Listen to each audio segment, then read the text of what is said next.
Aku menulis ini dari sebuah kafe tua di tepi Danube, di kota yang malamnya memantulkan cahaya seperti ingatan yang belum sepenuhnya selesai.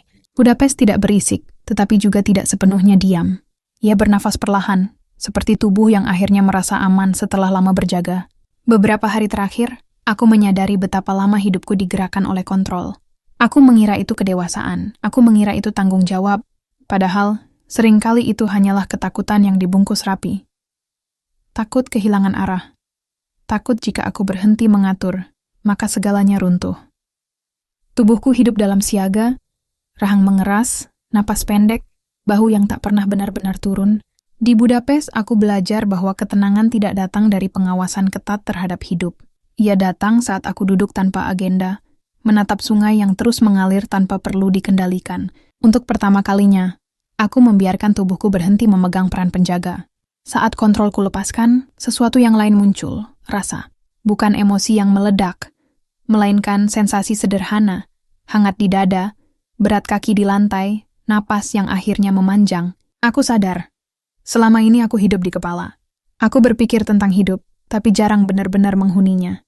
Hari-hari berikutnya aku mulai berjalan lebih pelan. Bukan untuk berhemat tenaga, melainkan untuk kembali ke tubuh.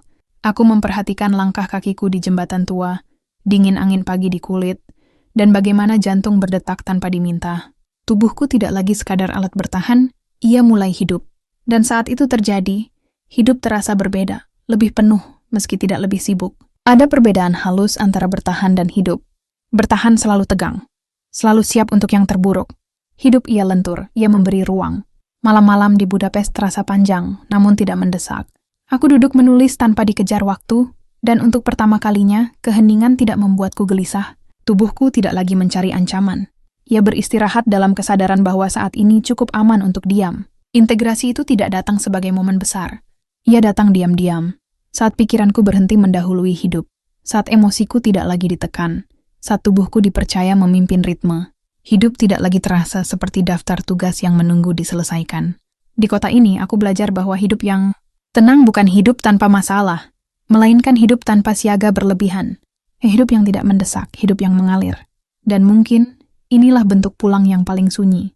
Saat tubuh, pikiran, dan waktu akhirnya berjalan searah.